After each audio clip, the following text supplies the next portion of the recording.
अस्सलामु अलैकुम वरहमतुल्लाहि वबरकातुहू नाज़रीन। तो सबक नंबर 34 तफ़हीम उर्दू कायदे का ये आज हम पढ़ेंगे, जिसके अंदर तशदीद का इस्तेमाल दिखाया है। तशदीद इस तीन दंदान वाली शक्ल को कहते हैं और जिस पर ये लग जाती है उसको मुशद्दद कहते हैं। मुशद्दद हर्फ 2 मरतबा पढ़ा जाता है, पहले अपने से पहली मुतहर्रिक किसी भी हर्फ से मिलकर और दूसरी मरतबा खुद अपनी हरकत के साथ। मतलब ये होता है कि अगर एक जैसे 2 हर्फ आ जाएं तो उन 2 हर्फों को अलग अलग ना लिख करके एक ही हर्फ पर ये तशदीद लगा दी जाए तो उसको 2 बार पढ़ लिया जाएगा, यानी 2 बार वो हर्फ पढ़ने में आता है। जैसे यहाँ पर हम देखते हैं हमज़ा बा ज़बर अब फिर इस बा को दोबारा पढ़ा जा रहा है, बा अलिफ ज़बर बा, अब मिला कर के अब और ये बा। अब हम इसको अलग अलग नहीं लिखेंगे बल्कि हमज़ा बा ज़बर अब और बा के ऊपर तशदीद लगा देंगे, ज़बर लगा देंगे। बा अलिफ ज़बर बा, अब बा, अलग से 2 बार बा को लिखने की ज़रूरत नहीं पड़ी। ऐसी बा चा ज़बर बच, चा हा ज़बर चा, बच ये चा, तो बच्चा हो गया। अब इसको हम एक ही बार में मिला करके लिख देंगे, बा चा ज़बर बच, चा हा ज़बर चा, बच्चा। मीम टा ज़ेर मिट, टा या ज़ेर टी, मिट्टी, इसको एक ही बार में मिला के लिख दिया। मीम टा ज़ेर मिट, टा या ज़ेर टी, मिट्टी। ज़ाद दाल ज़ेर ज़िद, दाल या ज़ेर दी, ज़िद्दी। और यहाँ पे एक ही बार में ज़ाद दाल ज़ेर ज़िद, दाल या ज़ेर दी, ज़िद्दी। तो समझ में आ गया होगा उम्मीद है। एक ही जैसे 2 हर्फ जब पढ़ने में आते हैं, 2 बार पढ़े जाते हैं, तो वहाँ पर 2 हरूफ ना लिख करके एक ही हर्फ को लिखा जाता है और उसके ऊपर ये तशदीद लगा दी जाती है, तो वो 2 बार पढ़ने में इस्तेमाल होता है। लाम टा ज़बर लट, टा वाव पेश टू, लट्टू। लाम डाल ज़बर लट, डाल वाव पेश डू, लड्डू। ऐसी लाम डाल ज़बर लट, डाल वाव पेश डू, लड्डू। हमज़ा छा ज़बर अच, छा अलिफ ज़बर छा, अच्छा। सीन चा ज़बर सच, चा अलिफ ज़बर चा, सच्चा।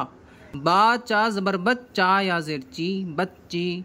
सीन चा ज़बर सच, चा या ज़ेर ची, सच्ची। लाम टा ज़बर लट, टा वाव पेश टू, लट्टू। लाम डाल ज़बर लड, डाल वाव पेश डू, लड्डू। काफ चा ज़बर कच, चा अलिफ ज़बर चा, कच्चा। पा काफ ज़बर पक, काफ अलिफ ज़बर का, पक्का। गाफ नून ज़बर गन, नून अलिफ ज़बर ना, गन्ना। काफ वाव ज़बर कव, वाव अलिफ ज़बर वा, कव्वा। हा वाव ज़बर हव, वाव अलिफ ज़बर वा, हव्वा। बा चा ज़बर बच, चा हा ज़बर चाह, बच्चा।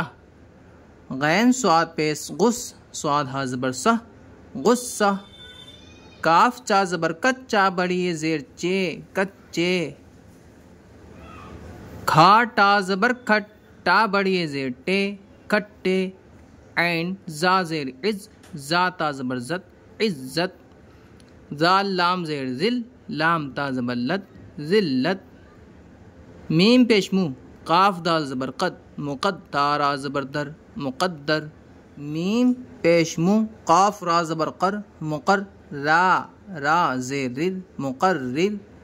मीम पेश मुँह, काफ मीम ज़बर कम, मुकम। मीम लाम ज़बर मल, मुकम्मल। सीन नून पेश सुन, नून ता ज़बर नत, सुन्नत। मीम ज़बर मा, हा बा ज़बर हब, महब। बा ता ज़बर बत, महब्बत। मीम पेश मुँह, हा मीम ज़बर हम, मुहम। मीम दाल ज़बर मद, मुहम्मद। मीम पेश मुँह, शीन दाल ज़बर शद, मुशद। दाल दाल ज़बर दद, मुशद्दद। तो ये हमने तशदीद की मश्क की है हिज्जे के साथ। अब इनके कुछ अल्फाज हैं,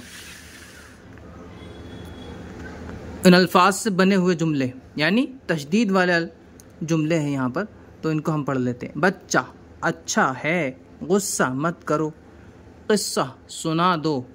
मक्का अरब का एक मशहूर शहर है। अल्लाह का कलाम सच्चा है। जुमा को गुस्ल करना सुन्नत है। रसूल से मोहब्बत रखना फ़र्ज़ है। हमारा मदरसा बहुत अच्छा है। जुम्मे को छुट्टी होती है। बुज़ुर्गों की इज़्ज़त और ताज़ीम करो। बड़ों की इज़्ज़त करने से खुदा इज़्ज़त देता है। नबी का एहतराम ज़रूरी है। तो सबक नंबर 34 जिसके अंदर तशदीद का बयान था और मुशद्दद हुरूफ थे, इसको हमने मुकम्मल पढ़ लिया है। उम्मीद है आपको ये आसानी से समझ आ गया होगा। जब एक हर्फ के बाद दोबारा वही आ जाए तो उसको मिलाकर पढ़ने की सूरत को तशदीद कहते हैं, और उसको अलग अलग ना लिख करके एक ही हर्फ के ऊपर जो है तशदीद लगा दी जाती है, जैसे कि आप यहाँ पर देख पा रहे हैं। तो इसको तशदीद कहते हैं। अगले सबक में हम सीखेंगे नून गुन्ने का इस्तेमाल। नून का इस्तेमाल तो आप जानते हैं, लेकिन नून गुन्ना जिसकी आवाज़ नाक में जाती है, उसके बारे में हम अगले सबक में सीखेंगे। मिलते हैं अगले सबक के साथ। अल्लाह हाफ़िज़।